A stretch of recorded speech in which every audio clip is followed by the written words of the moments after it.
오늘 우리에게 주시는 하나님의 말씀은 신약성경 디모데전서 6장 11절로부터 14절까지의 말씀입니다. 제가 가진 성경으로 신약성경 341면에 있습니다. 오직 너 하나님의 사람아, 이것들을 피하고 의와 경건과 믿음과 사랑과 인내와 온유를 따르며 믿음의 선한 싸움을 싸우라. 영생을 취하라. 이를 위하여 내가 부르심을 받았고 많은 증인 앞에서 선한 증언을 하였도다. 만물을 살게 하신 하나님 앞과 본디오 빌라도를 향하여 선한 증언을 하신 그리스도 예수 앞에서 내가 너를 명하노니 우리 주 예수 그리스도께서 나타나실 때까지 흠도 없고 책망받을 것도 없이 이 명령을 지키라. 아멘. 저는 저에 계신 분들과 사랑의 인사 나누겠습니다. 옆에 계신 분들, 앞뒤에 계신 분들 돌아보시고 인사 나누시기 바랍니다. 만나서 반갑습니다. 잘 오셨습니다. 인사 나누시기 바랍니다. 저희 벌써 2019년 1월이 다 갔는데 1월 한 달 어떻게 보내셨는지요? 서로 좀 한 해 동안, 한 해를 위해서 오늘 기도 때도 한수연 집사님께서 한 해 여러 가지 신앙의 계획들, 성경 통독을 해야 되겠다 이런 계획을 했지만 이것을 이루지 못하는 벌써 이제 꿈이 접혀진 그런 것들도 있지 않겠습니까? 그래도 우리 올 초에 다짐했었던 그런 희망들, 소망들 다 이루어가는 한 해 되시라고 옆에 계신 분들 좀 다시 한 번만 더 응원하시면 좋겠습니다. 올 한 해 하나님 은혜가 가득한 그런 한 해가 되게 해달라고 되시라고 좀 응원해 주시고 격려해 주시고 인사하시면 좋겠습니다. 예, 제가 이렇게 하는 이유가 있어요. 오늘 설교 첫 시작이 이제 응원에 대한 설교를 말씀을 드리려고 했어요. 그런데 딱 걸렸습니다. 제가 이제 응원하세요라고 했더니 두 분이 딱 마주 보면서 파이팅 하시더라고요. 예, 한국 사람들은 응원을 하라고 하면 뭐라고 하죠? 예, 주로 파이팅, 예, 많이 이야기를 합니다. 뭐 힘내, 아자아자 뭐 이런 것도 하지만 주로 가장 많이 듣게 되는 게 이 파이팅이라는 말 아니겠습니까? 영어로는 뭐라고 응원을 합니까? 영어로 응원할 때 cheer up. 예, 또 뭐라고 하죠? 나가서 싸워서 얻어라, go for it. 아니면 keep it up. 독일어로는 응원 뭐라고 합니까? Ich drücke dir die Daumen. 그래서 내가 이거 너한테 응원해 준다 하고, 아니면 sei stark. 코포 고개 들어라. 그리고 또 재밌는 거 있죠. 토이. 저희 아이들한테 물어보니까 아이들은 홉이라고 한다고 그래요. 홉 예진, 홉 승민, 뛰어라 달려라 뭐 이런 뜻 같아요. 이렇게 응원하는 말들 생각을 하다 보면 우리의 응원, 한국 사람들이 가장 많이 사용하는 이 응원 문구에 대해서 사실 좀 생각을 해보게 됩니다. 그 어떤 응원 문구에서도 사실은 우리나라 한국 사람들이 하는 응원 문구처럼 싸우라는 말이 등장하지 않습니다. 이 파이팅이라고 하는 말, 한국 사람들은 응원할 때 파이팅이라고 안 그러죠. 뭐라고 합니까? 파이팅 혹은 화이팅이라고 합니다. 이게 이렇게 응원하는 게 사실은 영어 단어가 아니라는 거죠. 그래서 한국에 사는 외국인들, 영어권 네이티브 스피커들이 한국에서 한국 사람들하고 같이 응원할 때 뭐라고 응원을 하냐면 파이팅 혹은 화이팅이라고 응원을 합니다. 그리고 이것을 친구들한테 SNS에다가 내가 한국 사람들과 같이 응원을 했어 라고 이야기를 쓸 때 뭐라고 쓰냐면 내가 파이팅 했어, P자로 쓰거나 혹은 HW를 써서 화이팅을 했어. 다시 말해서 한국 사람들이 응원하는 말 파이팅이라는 말은 영어가 아니라 한국어라는 말입니다. 영어에는 그런 뜻이 없고요. 이렇게 영어 발음을 제대로 영어식으로 하는 사람이 그게 응원의 문구라고 생각하는 사람도 없다라고 하는 것입니다. 그래서 어떤 사람들은 이 파이팅이라고 하는 말을 파이팅 혹은 화이팅 이거를 사용을 중지해야 된다라고 주장하는 사람들도 있습니다. 또 그 중에서도 표준어가 있는데 표준어는 화이팅이 아니라 파이팅이 표준어에 맞다라고 이야기를 하죠. 콩글리시도 가지가지다라는 생각이 들었습니다. 그런데 이 말을 그쳐야 되는 이유가 단지 이 말이 콩글리시이기 때문만이 아닙니다. 영어 사전을 찾아보면 당연히 이 파이팅이라는 말에, 파이트라는 말에 뭐 응원하다, 잘해라 이런 말이 전혀 들어가 있지 않다라는 것을 금방 찾아볼 수가 있습니다. 그런데 그것뿐만이 아니더라도 한국이라고 하는 나라의 국제 정세가, 한반도 정세가 항상 국지전이 벌어질 수 있는 위기가 있기 때문에 이 파이팅이라고 하면 이 말에 대해서 사람들이 오해할 수 있다라고 그런 이야기들을 합니다. 실례로 김연아가 올림픽에서 피겨스케이팅으로 결승전을 할 때 한국 단체 응원팀이 파이팅 코리아라고 이렇게 플래카드를 써가지고 이걸 들고 있었더니 외국 기자들이 한국에서 전쟁이 났어? 라고 물어보는 그런 우스꽝스러운 일까지 벌어졌다고 합니다. 어떤 사람은 이 말이 콩글리시가 아니라 사실은 파이팅 스피릿, 그러니까 투지 혹은 투혼이라고 번역되는 이런 정신을 의미하는 거다. 이것을 줄여서 우리가 투혼을 갖자, 투지를 갖자 이런 식으로 우리가 응원을 하는 거다라고 주장하는 사람들이 있습니다. 이러한 응원의 흔적이 사실 일제시대 때부터 발견이 됩니다.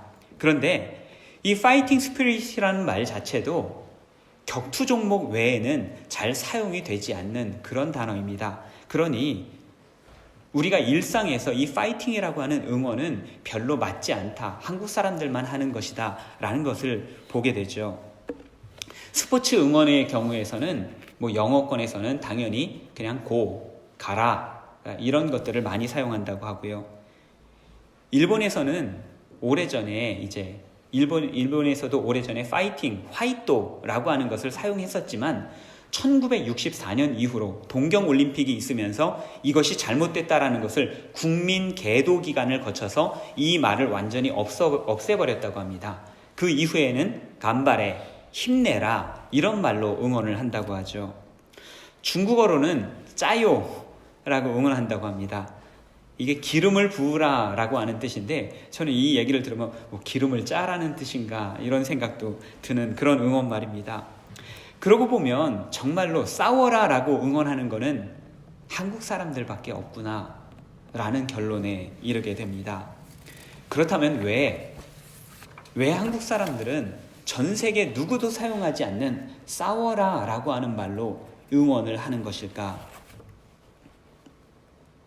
우리가 파이팅이라고 응원하는 이유를 어떤 사람들은 일제의 잔재라고 이야기를 하죠. 저는 제가 개인적으로 보기에는 이것은 한국 사회가 지나치게 성과 사회이고 경쟁 사회여서 그렇다라고 생각을 합니다. 오래전에 제가 한번 언급해드렸던 독일 칼스루헤 대학의 한병철 교수님 피로 사회라고 하는 책을 썼는데요. 여기에서 소개하고 있는 내용이 20세기 후반부가 되면서부터 전 세계에는 긍정의 사회, 긍정성의 사회가 전 세계의 트렌드가 되었다는 것입니다. 이 긍정성의 사회란 구성원으로 하여금 할 수 있다라는 생각을 갖게 해서 스스로를 착취하게 만드는 사회가 긍정성의 사회다라는 것입니다. 스스로를 착취해서라도 조금 더 나은 것을 얻으려고 만드는 사회가 긍정성의 사회라는 것입니다. 이른바 성과 사회를 긍정성의 사회라고 말합니다. 제가 이 성과 사회를 말하면서 착취라고 하는 부정적인 단어를 사용한 이유는 사회가 요구하는 긍정성이 때때로 지나치기 때문입니다. 할 수 있다라고 말하면서 투쟁하고 매달리면 그 어떤 것도 누구나 원하는 것을 얻을 수 있다라고 사회는 우리에게 가르칩니다. 하지만 사람들은 그렇게 전지전능한 존재가 아닙니다. 목표를 원대하게 품는 것은 좋아 보이죠. 하지만 목표가 원대할수록 사람들은 스스로를 학대해야 하며 성과를 위해서 싸워야만 합니다. 학교에서도 회사에서도 교회에서도 만족할 만한 성과가 없으면 모두가 담당자의 책임이 되는 것입니다. 투지를 가지고 할 수 있다라고 해서 했으면 됐을 것을 왜 못했냐. 이번에 저희가 축구 시합에서 8강에서 떨어졌죠. 엄청난 대표팀을 향한 엄청난 야유와 비난이 쏟아지고 있습니다. 왜 그렇습니까? 너네가 투지만 가지고 있었으면 분명 우승했을 텐데 투지가 없어서 졌다라는 것입니다. 8강 잘한 거 아닌가요? 모르겠습니다. 기대가 더 컸기 때문에 그랬었겠죠. 사회초년생, 한국의 사회초년생들이 이러한 착취들을 일컫는 말이 있습니다. 태움이라고 들어보셨습니까? 영어로 하면 burning, 내 자신을 다 태워버린다. 회사에서 시키는 일, 상관이 시키는 일, 내 자신을 불살라서라도 그것들을 다 해내야 되겠다라고 하는, 해내야만 한다라고 하는 그 의무를 한국 사회 초년생들은 태움이라고 표현한다고 합니다. 특별히 간호사들 사이에서 이것들을 많이 이야기하고 이것 때문에 자살을 한 간호사들도 몇이 있었습니다. 제가 될 때까지 그렇게 할 수 있다라는 생각으로 열심히 해라 라고 하는 것이죠. 그래서 어떤 사람은 불을 밝히기도 하지만 어떤 사람들은 그저 죄가 돼버리기도 한다라는 사실을 우리는 간과하고 망각하는 것입니다. 한국의 국민들이 공통적으로 강요당하는 원대한 꿈과 사명이 있습니다. 보통 사람들이 어렸을 때 꿈이 무엇이냐 하면 큰 꿈을 이야기하죠. 장관, 교육자, 교수가 되겠다, 아니면 대통령이 되겠다. 그런데요, 한국 사람들은 그것보다 훨씬 더 큰 꿈을 강요당하면서 자라왔습니다. 저하고 비슷한 세대나 조금 더 젊은 세대까지는 다 이런 같은 공동의 사명과 꿈이 있었습니다. 무엇입니까? 국민교육 헌장에 나오는 우리는 민족 중흥의 역사적 사명을 띠고 이 땅에 태어났다. 아니, 대통령도 쉽게 하지 못하는 민족 중흥을 우리가 다 해야 돼요. 교육 헌장에 따르면. 그래서 어떻게 됐습니까? 2003년에 폐기가 됐습니다. 그 교육 헌장으로는 좋은 사람 못 만든다라고 하는 것을 스스로 인정한 것입니다. 성공사회에서 성공 주체가 되라고 하는 강요가 우리가 어렸을 때서부터 교육 현장에서부터 지독하게 강요가 되었던 것입니다.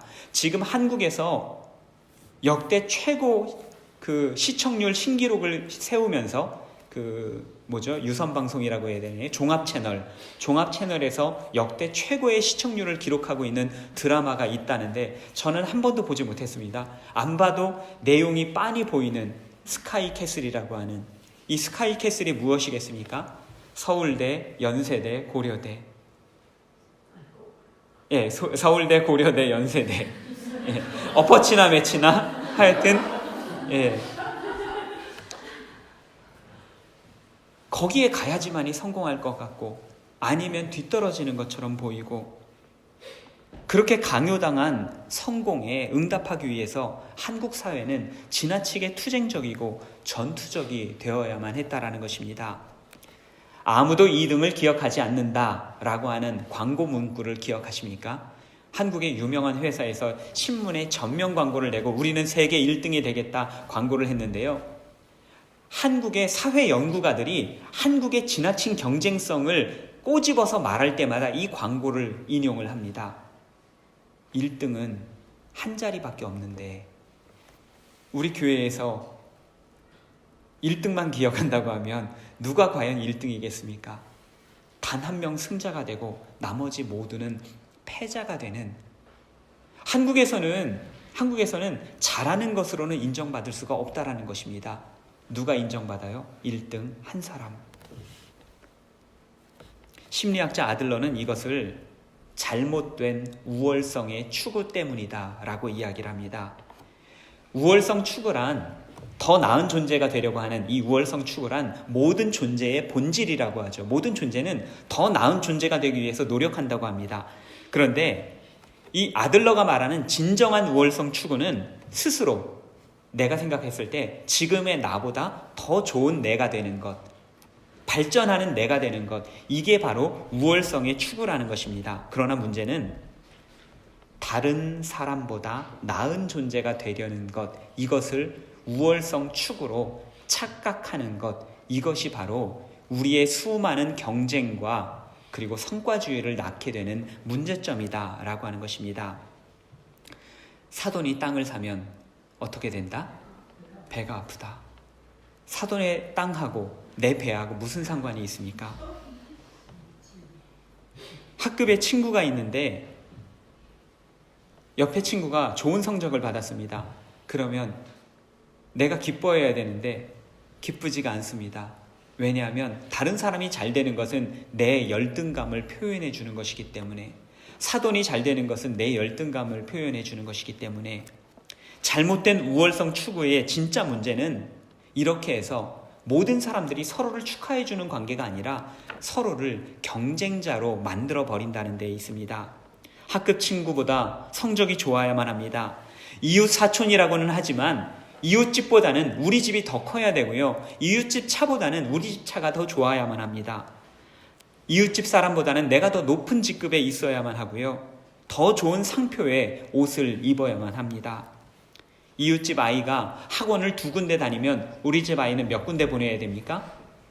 3군데, 4군데 보내야지 우리 아이가 그 아이를 밟고 일어설 수 있는 것 아니겠습니까? 경쟁에서 1등을 할 수 있기 때문이고, 성공사회의 성공 주체로 키우기 위해서 다들 그렇게 해왔던 것입니다.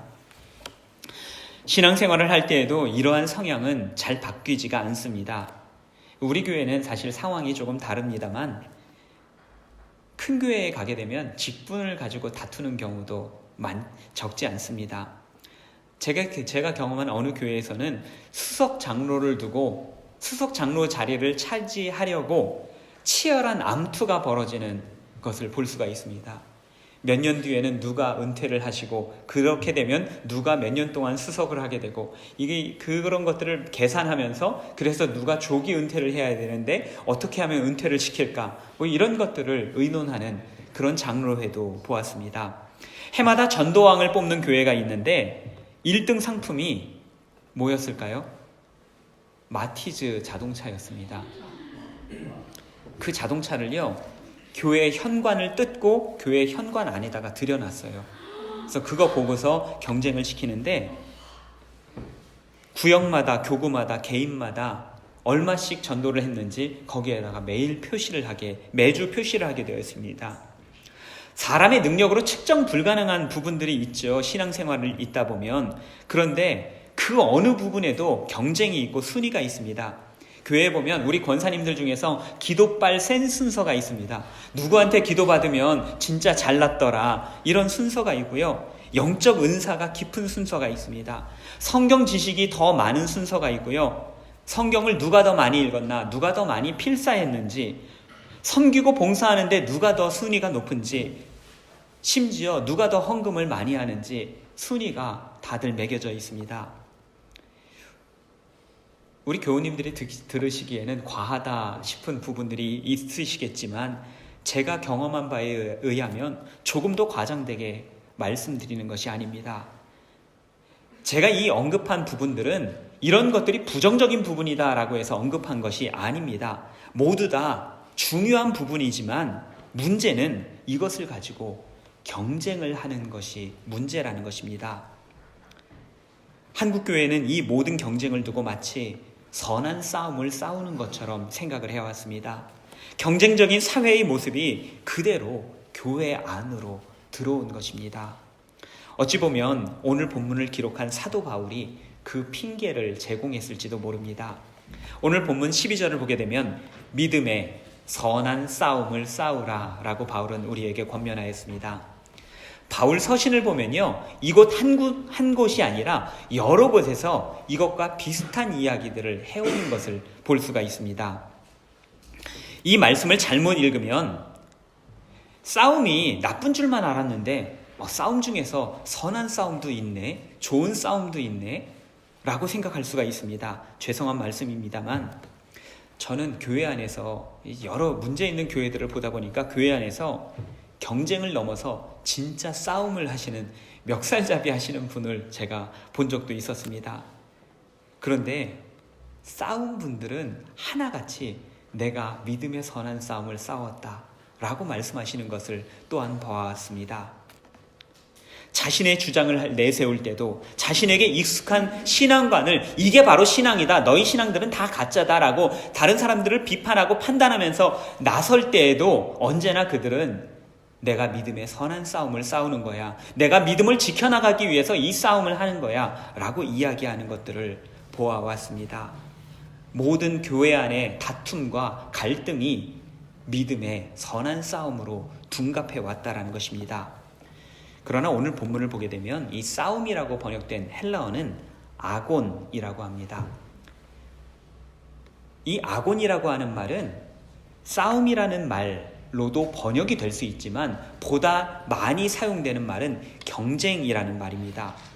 그래서 일반적으로 경주 시합이라든지 어떤 노력을 이야기할 때 항상 사용되는 단어가 이 아곤이라는 단어입니다. 본문을 좀 더 잘 번역한다고 하면 저는 이렇게 번역을 하겠습니다. 믿음의 선한 경주를 경주하라. 경주라고 하면 언뜻 우리는 그것도 경쟁을 생각하게 되겠죠. 누구는 1등하고 누구는 2등하고.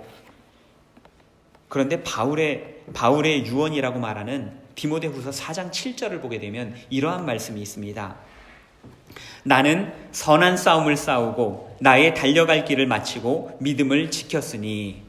여기서도 선한 싸움은 칼로스 아고나 선한 경주라는 말로 사용이 되었습니다. 그런데 이어서 바울이 내가 선한 경주를 경주했다라고 말하면서 그 결과를 이야기해 주는데 거기에 어떠한 등수도 언급하고 있지 않습니다. 거기에 언급하는 한 가지는 내가 달려갈 길을 다 마쳤다. 내가 이 경주를 완주했다라고 하는 것입니다.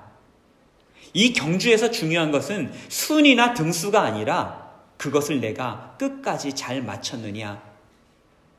그 경주 코스에서 이탈하지 않고 다른 데로 빠져나가지 않고 내가 달려갈 길을 끝까지 달려갔느냐. 이것 하나가 중요하다. 바울이 우리에게 말해주고 있는 것입니다. 끝까지 믿음을 지켜냈느냐, 끝까지 선함을 지켜냈느냐, 이것이 우리에게 주어진 경주의 목표이며 우리가 지금 싸워나가는 선한 싸움이라는 것입니다. 때때로 바울은 진짜 싸움을 의미하는 스트라테이아라는 말을 사용하기도 하는데요. 믿음을 지켜내는 경주, 선함을 지켜내는 경주가 때로는 피 흘리는 싸움과 같이 힘들고 어렵다라는 것을 표현할 때 이런 식으로 사용하기도 하였습니다. 며칠 전에 독일의 한 교우와 제가 채팅을 하게 됐어요. 오랜만에 제가 전에 같이 섬기던 교우였는데 오랜만에 채팅을 하다가 불쑥 저한테 이런 이야기를 하였습니다. 목사님, 저하고는 한인교회가 잘 안 맞는 것 같아요. 교회를 옮긴 지 이제 수년이 되었는데 교회 안에 갈등이 있는 것을 보면서 이것을 해결할 방법이 없어 보인다라고 하는 그런 이야기를 하는 것입니다. 그러면서 이것을 해결해가는 과정도 이 교회가 과연 성경적이지 않은 것 같다라는 이야기를 합니다. 제가 뭐라고 했겠습니까? 목사들이면 누구나 다 말하는 정답을 제가 말해 주었습니다. 신앙의 색깔은 달라도 우리가 믿는 분은 한 분 하나님이시니 하나님만 보고 신앙생활 하세요. 네, 믿음을 지키세요. 제가 이야기를 했어요. 그랬더니 이 교우가 그 웃는 이모티콘을 바로 보내더니 크크크 목사님, 하지만 진짜로 교회가 하나님만 보고 가는 것은 아니잖아요. 진짜로 교회가 하나님만 보고 가는 것은 아니잖아요. 어떻게 생각하십니까? 사실 교회라는 것이 하나님만 보고 가는 것이 맞는데, 그런데 교회 안에서는 사람들이 보입니다. 그리고 사람들에게 시험을 당하게 되고 또 갈등을 겪게 되면 사실 하나님이 보이지 않게 되죠. 그 어려움을 저에게 호소했습니다. 우리는 하나님을 믿기 때문에 교회를 다니는데, 그런데 교회에 와보면 주로 사람들이 보입니다. 그리고 그 사람들을 보면서 다닙니다. 그 사람들과 우리는 은근한 경쟁을 하기도 하고요. 때로는 다투며 시험에 빠지기도 합니다.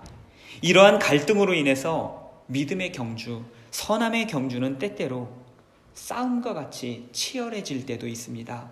그리고 고달퍼지고 포기하고 싶어질 때도 있습니다. 해 아래 새 것이 어디 있겠습니까? 바울도 그 어려움을 이미 겪었고요. 오늘 본문의 수신자가 된 오늘 본문은 바울이 디모데에게 보내는 편지였는데 바로 디모데가 그러한 위험과 어려움 속에 있었던 것입니다.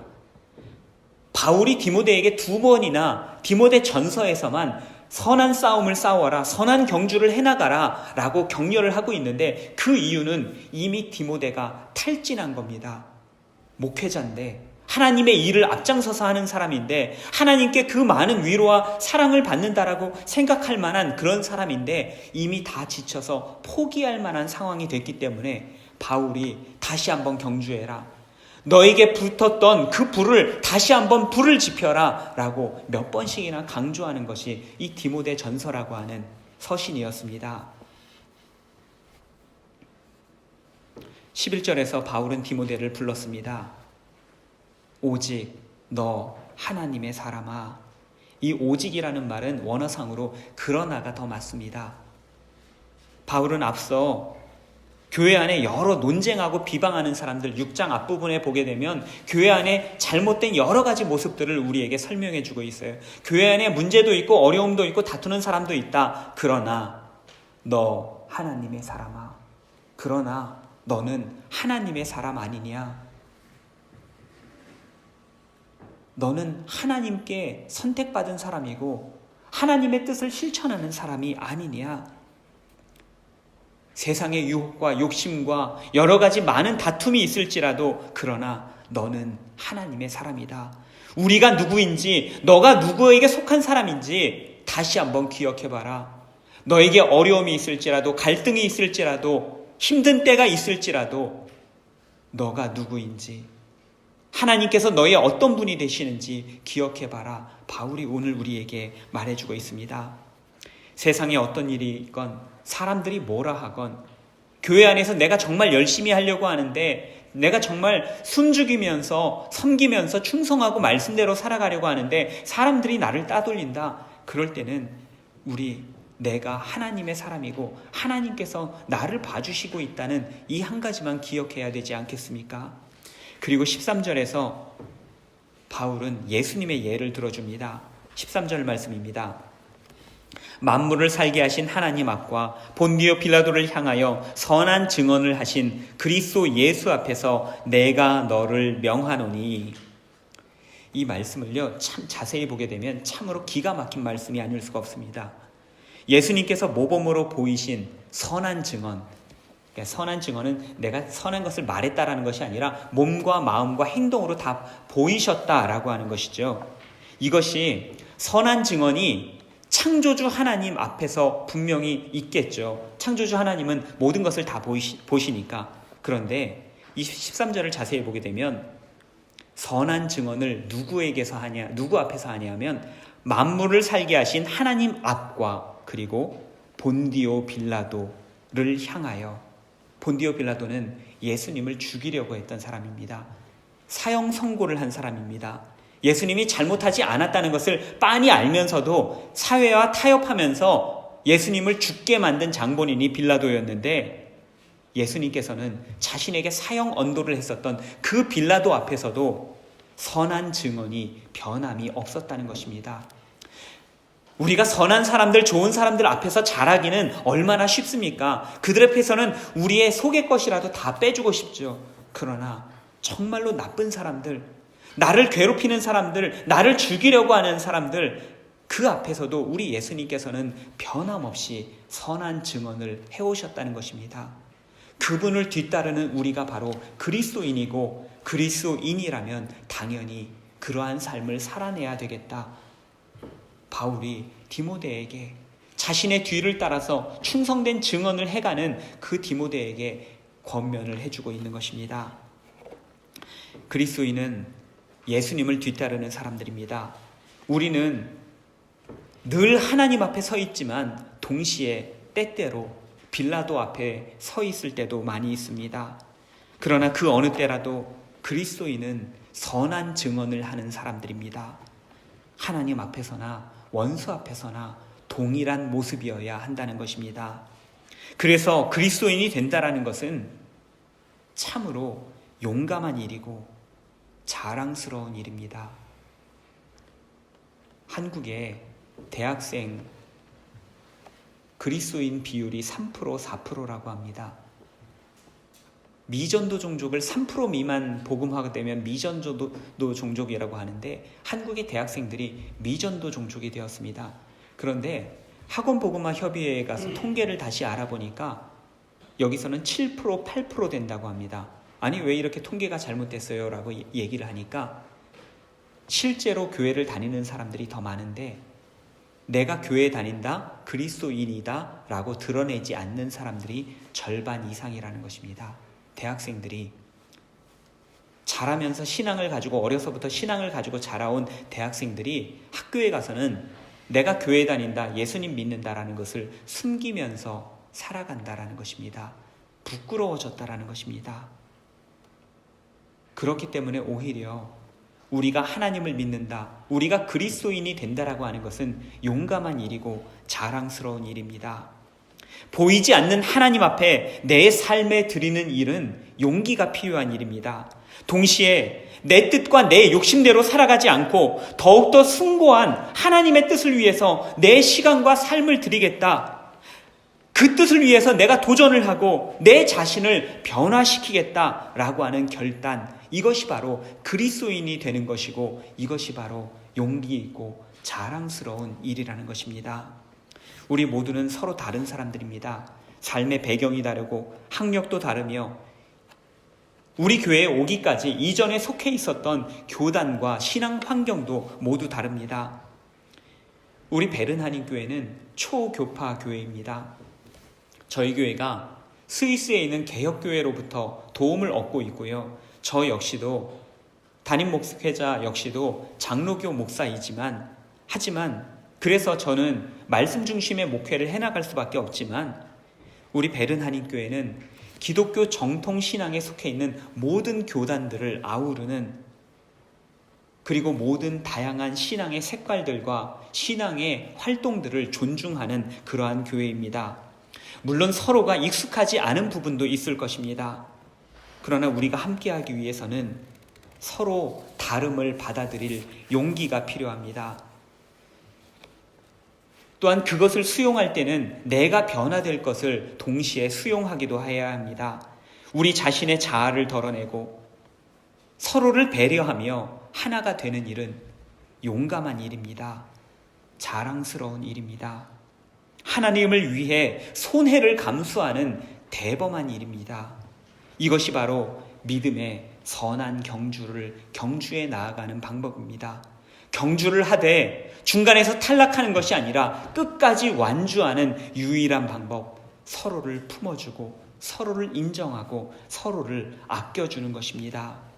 우리에게 선한 싸움이 있습니다. 이 선한 싸움은 우리의 내면에서 벌어지는 싸움입니다. 내 안에 있는 욕심, 내 안에서 이루고자 하는 것들, 그것들을 싸움으로써 내 안을 잠재우고 내 욕심들을 잠재우고 밖으로는 평화를 이루는 것, 이것이 바로 믿음의 선한 싸움인 것입니다.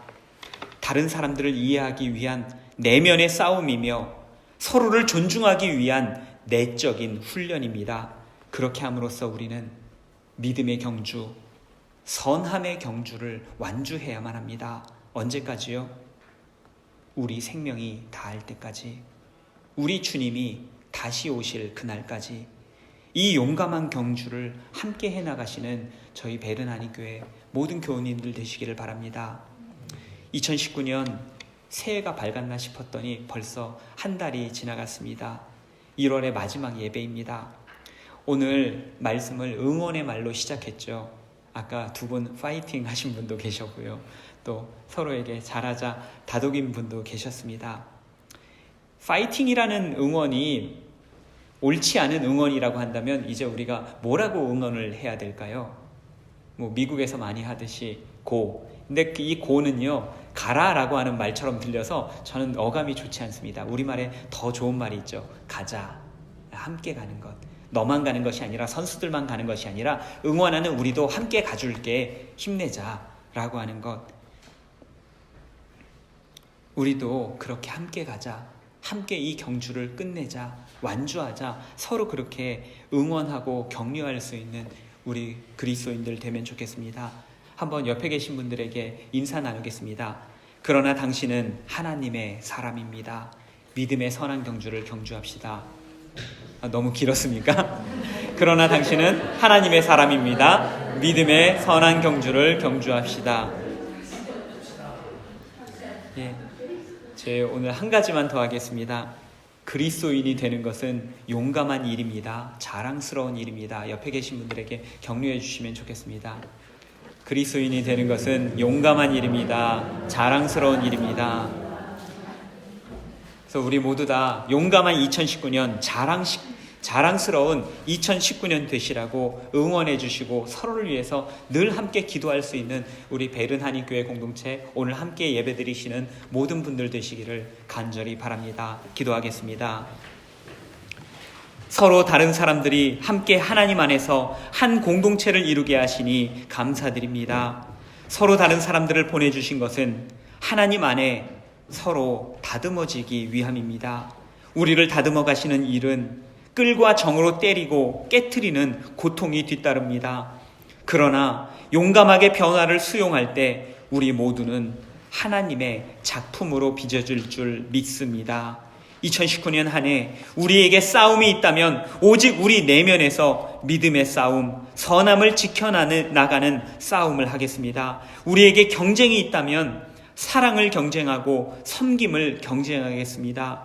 이 믿음의 경주, 선함의 경주 완주하고 우리 하나님께 칭찬과 영광을 받는 저희 모든 교우님들 될 수 있도록 성령 하나님 오늘도 저희를 붙들어 주시옵소서. 예수님 이름으로 간절히 기도드립니다. 아멘.